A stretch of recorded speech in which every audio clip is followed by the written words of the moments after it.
മഹാഭാരതത്തിലെ വനപർവത്തിൽ തീർത്ഥയാത്ര ചെയ്യുന്ന യുധിഷ്ഠിര മഹാരാജാവും അർജുനൻ ഒഴിച്ചുള്ള സഹോദരങ്ങളും പാഞ്ചാലിയും ലോമശ മഹർഷിയുടെ സഹായത്തോടുകൂടി നിരവധി പുണ്യതീർത്ഥങ്ങളിൽ സ്നാനം ചെയ്തു. അവിടെയൊക്കെ ഉറങ്ങിക്കിടക്കുന്ന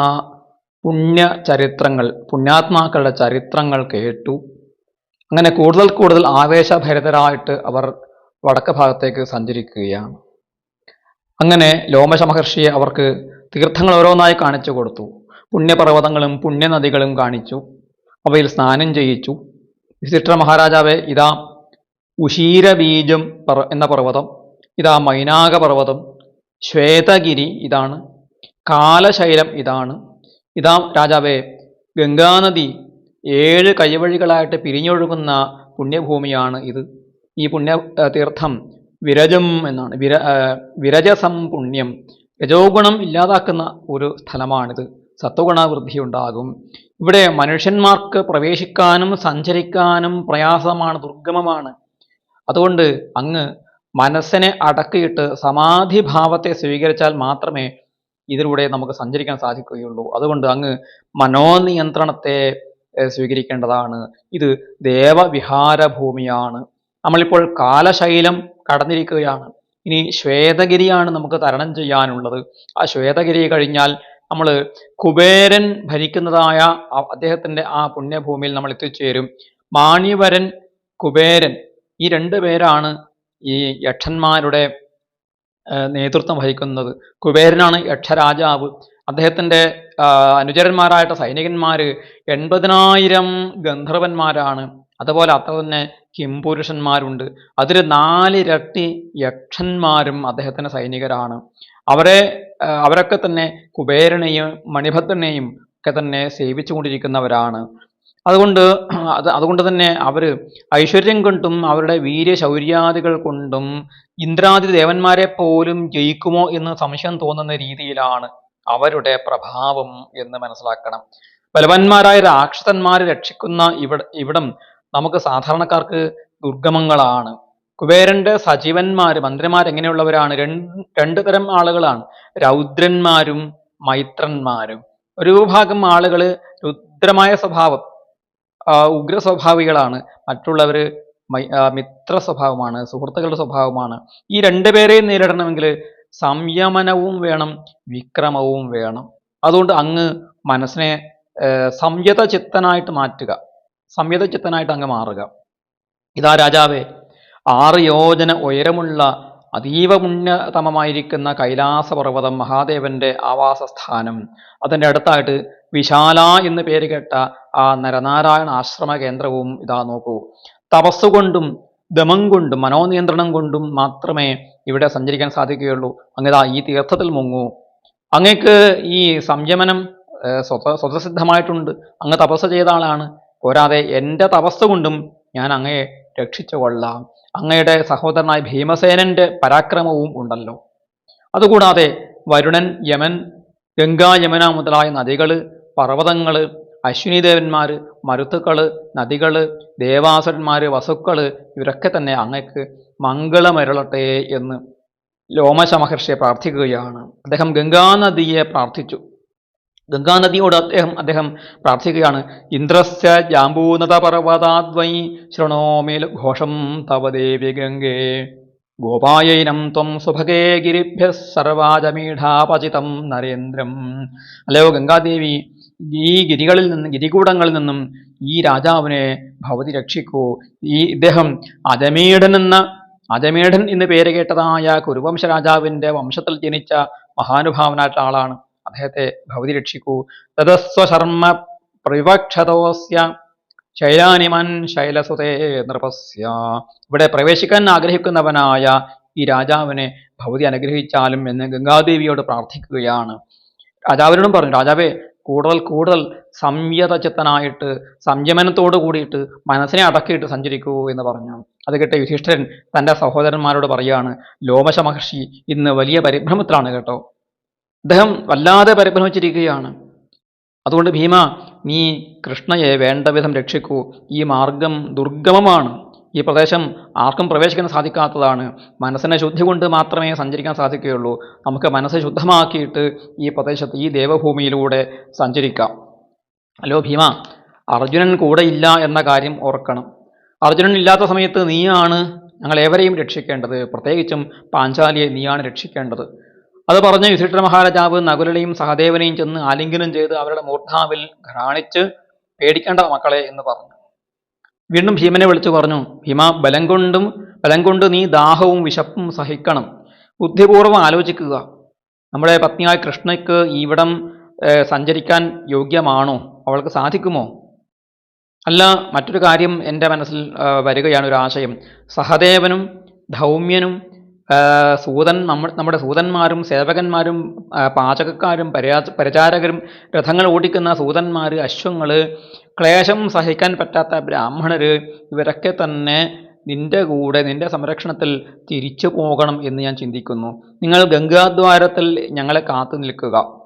ഞങ്ങൾ പോയി ഇവിടെ സന്ദർശിച്ച് തിരിച്ചു വരുന്നത് വരെ നിങ്ങൾ കാത്തിരിക്കുക. ഞങ്ങൾ 3 പേര്, ഞാനും നകുലനും ലോമശ മഹർഷിയും മാത്രം ഈ ദുർഘടമായ സ്ഥലത്തേക്ക് പോകാം എന്ന് പറയുന്നു.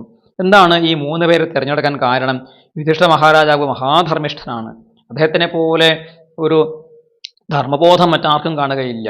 കുന്തിദേവിയുടെ മൂത്തമകനായ താൻ ഈ പുണ്യഭൂമി സന്ദർശിക്കുക, അതുപോലെ മാദ്രീദേവിയുടെ മൂത്തമകനായ നകുലനും സന്ദർശിക്കുക.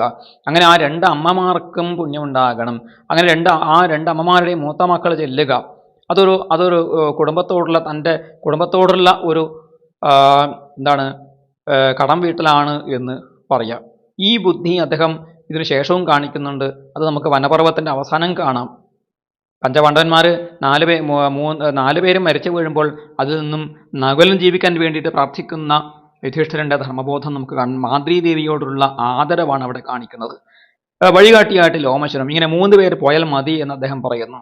അപ്പോൾ ഭീമൻ മറുപടി പറയുകയാണ്, രാജാവേ, നമ്മുടെ പത്നിയായ രാജപുത്രി അർജുന മഹാശയനെ കാണാൻ വേണ്ടിയിട്ട് അങ്ങേയറ്റം ആഗ്രഹിക്കുന്നു. അതുകൊണ്ട് അവൾ നമ്മുടെ കൂടെ തീർച്ചയായിട്ടും വരും. അങ്ങയും ആ ഗുഡാകേശനായ അർജുനനെ കാണാൻ അങ്ങേയറ്റം വ്യാകുലനാണ് എന്ന് എനിക്കറിയാം. പിന്നെ സഹദേവനും ഞാനുമാണോ അധികമായിട്ട് വരുന്നത്? ഞങ്ങളുടെ കാര്യം പറയാനുണ്ടോ? ഞങ്ങളും അർജുനനെ കാണാൻ അങ്ങേയറ്റം ആഗ്രഹിച്ചുകൊണ്ടിരിക്കുകയാണ്. പിന്നെ വേണമെങ്കിൽ നമ്മുടെ കൂടെയുള്ള ഈ ബ്രാഹ്മണർ, ദുർബല ശരീരന്മാരായിരിക്കുന്ന ഈ ബ്രാഹ്മണരും പരിചാരകന്മാരും രഥവും കുതിരയും ഒക്കെ തന്നെ തിരിച്ചു പോയിക്കൊള്ളട്ടെ. പക്ഷെ അങ്ങയെ കൂടാതെ ഞങ്ങൾ തിരിച്ചു മടങ്ങി പോകുകയില്ല. കാൽനടയായിട്ട് നമുക്ക് പോകാം. കൃഷ്ണയെ, പാഞ്ചാലിയെ വേണമെങ്കിൽ ഞാൻ എൻ്റെ കയ്യിൽ എടുത്ത് ഉയർത്തിക്കൊണ്ടുപോകാം. വേണമെങ്കിൽ നകുലനെയും സഹദേവനെയും ഞാൻ എടുത്തുകൊണ്ട് നടക്കാം എന്ന് പറഞ്ഞു. അപ്പോൾ യുധിഷ്ഠിരൻ വളരെ സന്തോഷത്തോടു കൂടി പറഞ്ഞു, ഭീമ, നിന്റെ ബലവും കീർത്തിയും നാൾക്ക് നാൾ വർദ്ധിക്കും, സംശയമില്ല. നീ ഇവരെ കൂടി വഹിക്കാൻ തയ്യാറായല്ലോ. നിനക്ക് ഒരിക്കലും ഗ്ലാനി വരില്ല, ശരീരം ക്ഷീണിക്കുകയില്ല, അതുപോലെ പരാജയവും നിനക്ക് വരികയില്ല. യുധിഷ്ഠിര മഹാരാജാവ് ധർമ്മപുത്രർ ഭീമനെ അനുഗ്രഹിക്കുകയാണ്. അത് കേട്ട് പാഞ്ചാലി ചിരിച്ചുകൊണ്ട് പറഞ്ഞു, എനിക്കൊരു കുഴപ്പവും ഇല്ല, ഞാനും വന്നുകൊള്ളാം. ലോമശ മഹർഷി രാജാവിനോട് പറഞ്ഞു, ഇതാ ഏറ്റവും പുണ്യമായിരിക്കുന്ന ഗന്ധമാദന പർവ്വതമാണ് രാജാവെ ആ കാണുന്നത്. ഈ ഗന്ധമാദനം നമുക്ക് കയറാം. തപസ്സുകൊണ്ട് വേണം കയറാൻ. ഞാനും കൂടെയുണ്ടല്ലോ. നമുക്ക് ആ ഗന്ധമാദനത്തിൽ കയറി അങ്ങയുടെ സഹോദരനായ ആ ശ്വേതവാഹനനെയും കണ്ടെത്താൻ സാധിക്കും. കുറച്ചു ദൂരം നടന്നപ്പോൾ അവിടെ ആ കുന്നിൻ്റെ താഴ്വരയിൽ മനോഹരമായ ഒരു രാജ്യം അവർ കണ്ടു. കുളിന്ദ വംശ രാജാവായിട്ടുള്ള സുബാഹുവിൻ്റെ രാജ്യമാണ് അവർ കണ്ടത്. അവിടെ ദേവതാ സഞ്ചാര പ്രദേശമായിരിക്കുന്ന ദേവതാ വിഹാര ഭൂമിയായിരിക്കുന്ന ആ പുണ്യഭൂമിയിൽ ഈ സുബാഹു എന്ന കുളിന്ദ വംശരാജാവിൻ്റെ സേനാനികളായിരിക്കുന്ന കിരാതന്മാർ, തങ്കണന്മാർ, പുളിന്ദന്മാർ, ഇങ്ങനെയുള്ള വനജാതികൾ, കാട്ടുജാതിയിൽപ്പെട്ട ആളുകളൊക്കെ തന്നെ സേവിക്കുന്നതായ രാജാവ് അദ്ദേഹത്തിൻ്റെ അതിവിപുലമായ സൈന്യവും ഒക്കെ കണ്ടു. ആ രാജാവ് പാണ്ഡവന്മാർ വരുന്നു എന്ന് കേട്ടിട്ട് വളരെയധികം സന്തോഷത്തോടു കൂടിയിട്ട് തൻ്റെ രാജ്യത്തിൻ്റെ അതിർത്തിയിലേക്ക് വന്ന് പാണ്ഡവന്മാരെ സ്വീകരിക്കുകയും പൂജിക്കുകയും ചെയ്തു. യുധിഷ്ഠിര മഹാരാജാവ് രാജ്യത്ത് വസിക്കുകയില്ലല്ലോ, വനവാസിയാണല്ലോ. അതുകൊണ്ട് അദ്ദേഹത്തിനെ കൊട്ടാരത്തിലേക്ക് ചെന്നില്ല. അദ്ദേഹത്തിന് പൂജകൾ ഏറ്റുവാങ്ങുകയും തൻ്റെ കൂടെയുള്ള കുതിരകളെയും പരിചാരകന്മാരെയും സൂതന്മാരെയും മറ്റ് ബ്രാഹ്മണരെയും തൻ്റെ പാചകക്കാരെയും പാഞ്ചാലിയുടെ അത്യാവശ്യമായിരിക്കുന്ന ആഭരണങ്ങൾ മുതലായ ഉടയാടകളൊക്കെ തന്നെ ആ കുളിന്ദ രാജാവിൻ്റെ കൊട്ടാരത്തിൽ ഏൽപ്പിച്ചു കൊടുക്കുകയാണ് സംരക്ഷിക്കാൻ വേണ്ടി. അവരൊക്കെ തന്നെ അവിടെ ഏൽപ്പിച്ചിട്ട് പാണ്ഡവന്മാർ 4 പേരും, പാഞ്ചാലിയും അതുപോലെ ധൗമ്യർ, പിന്നെ ലോമശ മഹർഷി മുതലായിട്ടുള്ള ആളുകളെയും കൂട്ടിക്കൊണ്ട് വളരെ സാഹസ പ്രവൃത്തി ചെയ്യാൻ തയ്യാറുള്ള ഭക്തന്മാരായിരിക്കുന്ന ബ്രാഹ്മണരെയും കൂട്ടിക്കൊണ്ട് അവർ കാൽനടയായിട്ട് ഗന്ധമാദന പർവ്വതത്തിൽ കയറി അർജുനനെ കണ്ടെത്താൻ വേണ്ടിയിട്ടുള്ള ആ യാത്ര അവർ തുടരുകയാണ്. യുധിഷ്ഠിരൻ ആ വഴിയിൽ വെച്ച് തൻ്റെ അനുജനായ അർജുനന്റെ മഹിമ പറയുകയാണ്. ഭീമസേന, കർമ്മഫലം അനുഭവിച്ചല്ലേ പറ്റൂ. നമ്മൾ അതുകൊണ്ടാണല്ലോ രാജകുമാരന്മാരായ നമ്മൾ വനവാസികളായിട്ട് ഈ ക്ലേശം സഹിക്കുന്നത്. ഇപ്പോൾ ശരീരം വയ്യാതെയായിരിക്കുന്നു, ശരീരത്തിന് ക്ഷീണം തട്ടുന്നു, മനസ്സ് തളരുന്നു. പക്ഷേ നമ്മുടെ കർമ്മഫലം അനുഭവിച്ചല്ലേ സാധിക്കുകയുള്ളൂ. വീരനായ ധനഞ്ജയനെ ആണെങ്കിൽ കാണാനും കിട്ടുന്നില്ല. 5 വർഷമായിട്ട് ആ സത്യസന്ധനായ ഭ്രാതാവിനെ എനിക്ക് കാണാൻ സാധിക്കുന്നില്ല വൃകോദര.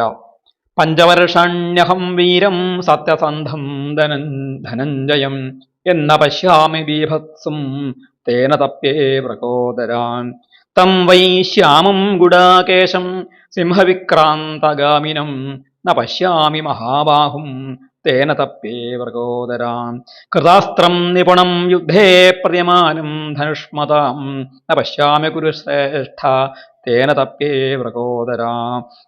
ഇങ്ങനെയുള്ള അർജുനസ്തുതി, അർജുനന്റെ പേര് പറഞ്ഞാൽ തന്നെ പുണ്യമാണ്. അർജുന ഫൽഗുനോ ജിഷ്ണു കിരീടി ശ്വേതവാഹന ബീഭത്സുർവജയ കൃഷ്ണ സവ്യസാചീ ധനഞ്ജയ എന്നിങ്ങനെയുള്ള അർജുനന്റെ ആ 10 നാമങ്ങൾ ഉച്ചരിച്ചാൽ സകല ഭയവും നീങ്ങുമെന്നാണ്. കൃഷ്ണനോളം ശക്തിയുള്ള, കൃഷ്ണനോളം പ്രഭാവമുള്ള, ഈശ്വരതുല്യനായിരിക്കുന്ന ആളാണ് അർജുനനും എന്ന് മഹാഭാരതം പറയുന്നു. അതുകൊണ്ട് തന്നെ ആകണം ഈ അർജുന സ്തുതി ഇവിടെ വ്യാസൻ ചേർത്തിരിക്കുന്നത്. അതും യുധിഷ്ഠിരന്റെ വാക്കുകളിലൂടെ തേന തപ്യേ വൃകോദര എന്ന് അവസാനിക്കുന്ന നിരവധി ശ്ലോകങ്ങൾ കാണാം. അവിടെ അർജുനനെ സിംഹവിക്രാന്തഗാമിയായിട്ട്, അതുപോലെ എന്താണ്, കൃതാസ്ത്രം നിപണം യുദ്ധത്തിൽ സമാനതകളില്ലാത്തതായ ആ ധനുഷ്മാനായിരിക്കുന്ന ആ അർജുനനെ എനിക്ക് കാണാൻ സാധിക്കുന്നില്ല. ആ അർജുനനെ ഓർത്താണ് വൃകോദര ഞാൻ ദുഃഖിക്കുന്നത്.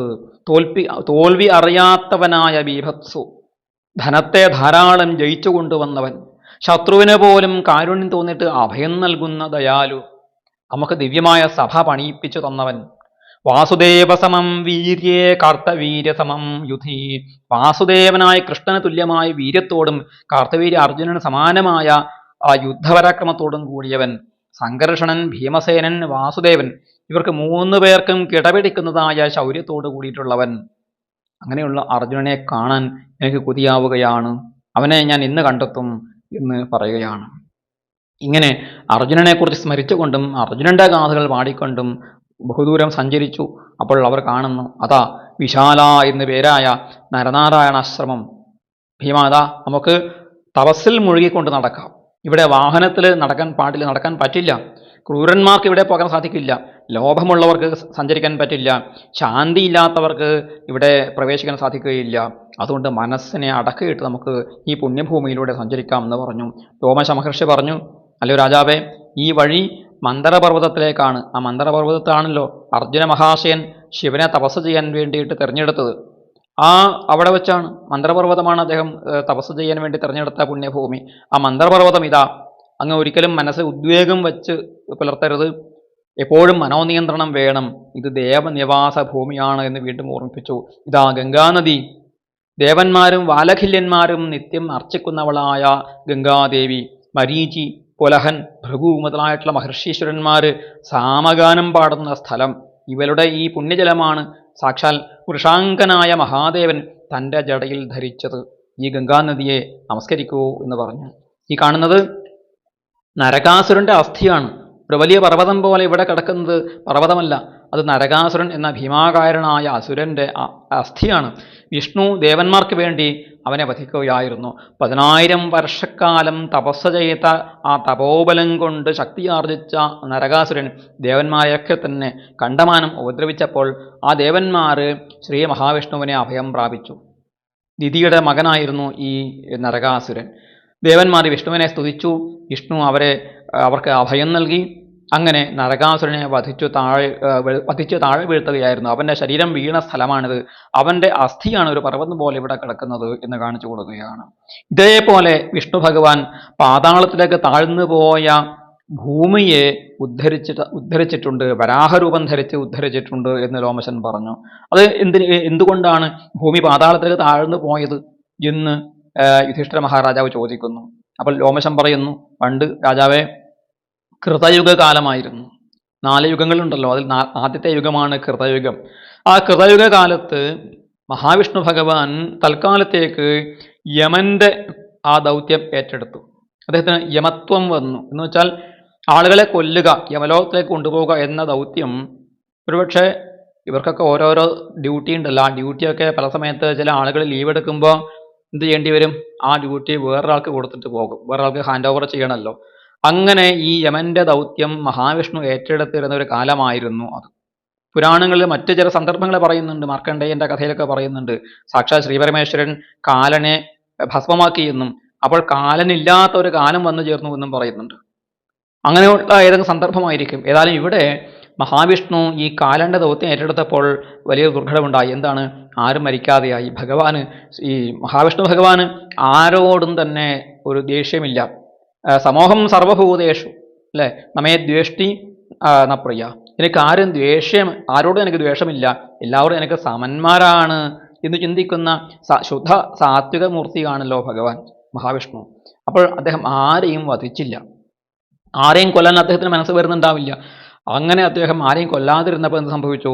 ഭൂമിയിൽ മനുഷ്യരുടെ എണ്ണം വർദ്ധിച്ചു, മൃഗങ്ങളുടെ എണ്ണം വർദ്ധിച്ചു, പക്ഷികളുടെ എണ്ണവും വർദ്ധിച്ചു. അങ്ങനെ ഭൂമിക്ക് ഭാരം വർദ്ധിച്ചു എന്നാണ്, അല്ലെ. മുത്തച്ഛനും മുത്തച്ഛനും ഒക്കെ മരിക്കാതിരിക്കുന്നു. 500 കഴിഞ്ഞുള്ളോരപ്പൂപ്പൻ അവർക്കുണ്ട്, കഞ്ഞിക്കൂ വകയില്ല വീടുകളിൽ ഒരേയിടത്തും, കുഞ്ഞുങ്ങൾക്ക് 8-10 പറയരി കൊണ്ടുപോരാ. ജനസംഖ്യ വർദ്ധിച്ചാൽ എന്താണ് പ്രശ്നം? ഇവിടെ ആർക്കും ഭക്ഷണം തികയാതെ വരും എന്ന് മാത്രമല്ല, ഭൂമിക്ക് അത് ഭാരമായിട്ട് വരും, പ്രകൃതിക്ക് നാശമുണ്ടാകും, പ്രകൃതി വിഭവങ്ങൾ മതിയാകാതെ വരും. ഇതൊക്കെ ഇങ്ങനെയുണ്ടായ ദുർഘടമാണ് പറയുന്നത്. ഭൂമി അങ്ങ് പാതാളത്തിലേക്ക് 100 കണക്കിന് യോജനകൾ ഭൂമി പാതാളത്തിലേക്ക് താഴ്ന്നു പോയി. ആ ഭൂമി ശ്രീ മഹാവിഷ്ണു ഭഗവാനെ ശരണം പ്രാപിച്ചു. ശരണാഗതി അടഞ്ഞപ്പോൾ ഭഗവാൻ പറഞ്ഞു, ഞാൻ നിന്നെ രക്ഷിച്ചുകൊള്ളാം. രക്ഷിക്കാൻ എനിക്ക് വലിയ ഇഷ്ടമാണ്, എനിക്ക് ആരെയും ശിക്ഷിക്കാനും കൊല്ലാനുമാണ് മനസ്സ് വരാത്തത്.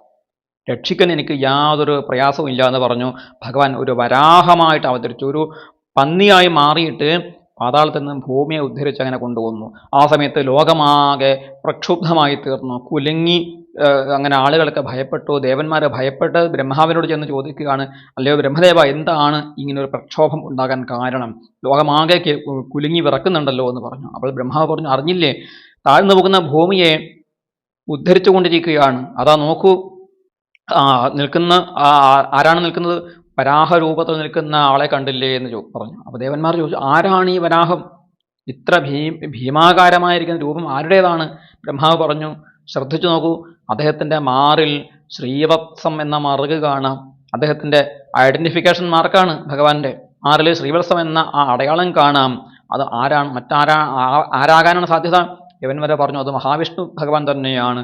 എല്ലാവരും ചേർന്ന് ഭഗവാനെ നമസ്കരിച്ചു എന്നാണ്. അങ്ങനെ വരാഹരൂപമെടുത്ത് ഭൂമിയെ ഉദ്ധരിച്ച ആ മഹാപരാക്രമനാണ് ഭഗവാൻ ശ്രീ മഹാവിഷ്ണു. അദ്ദേഹം ഹിരണ്യാക്ഷനെ വധിച്ചതായിട്ടുള്ള കഥ ഭാഗവതത്തിലും മറ്റു പുരാണത്തിലും പറയുന്നുണ്ട്. പക്ഷേ ശ്രീ മഹാഭാരതത്തിൽ ഹിരണ്യാക്ഷനെ കുറിച്ച് പറയുന്നില്ല.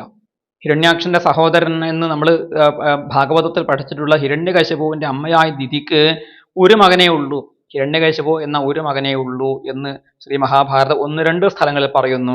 ഹിരണ്യാക്ഷനെ ഭഗവാൻ വധിച്ചത് മറ്റേതെങ്കിലും കൽപ്പത്തിൽ ഇതേ ദിതിയും കശ്യപനും ജനിച്ച സന്ദർഭത്തിലായിരിക്കാം എന്ന് വേണം നമ്മൾ അനുമാനിക്കാൻ വേണ്ടിയിട്ട്. ഏതായാലും മഹാഭാരതത്തിൽ ഹിരണ്യാക്ഷനുമില്ല, ഹിരണ്യാക്ഷനെ വധിക്കാൻ വേണ്ടിയിട്ട് വരാഹാവതാരം ഭഗവാൻ എടുത്തതായിട്ടും മഹാഭാരതം പറയുന്നില്ല. ഇത് ഞാൻ ഒരു അറിവിന് വേണ്ടിയിട്ട്, ശ്രോതാക്കൾക്ക് ഒരു പ്രത്യേകമായ അറിവിന് വേണ്ടിയിട്ട് ഈ കാര്യം എടുത്തു പറഞ്ഞു എന്ന് മാത്രമേ ഉള്ളൂ. തുടർന്ന് യുധിഷ്ഠിരനും സഹോദരങ്ങളും പാഞ്ചാലിയും ഗന്ധമാദന പർവ്വതത്തിലേക്ക് സഞ്ചരിക്കുന്നു. നിരവധി കഷ്ടതകൾ ഉണ്ടാകുന്നു, അതിനെ തരണം ചെയ്യുന്നു. ആ കല്യാണ സൗഗന്ധികം എന്ന പുഷ്പത്തിന് വേണ്ടിയിട്ട് ഭീമന്റെ ആ ഒരു സാഹസിക യാത്രയൊക്കെയാണ് ഇനി തുടർന്ന് വരാനുള്ള കഥകൾ. എല്ലാവരും ശ്രദ്ധയോടെ ഈ ഭാഗങ്ങളിൽ കേൾക്കുക.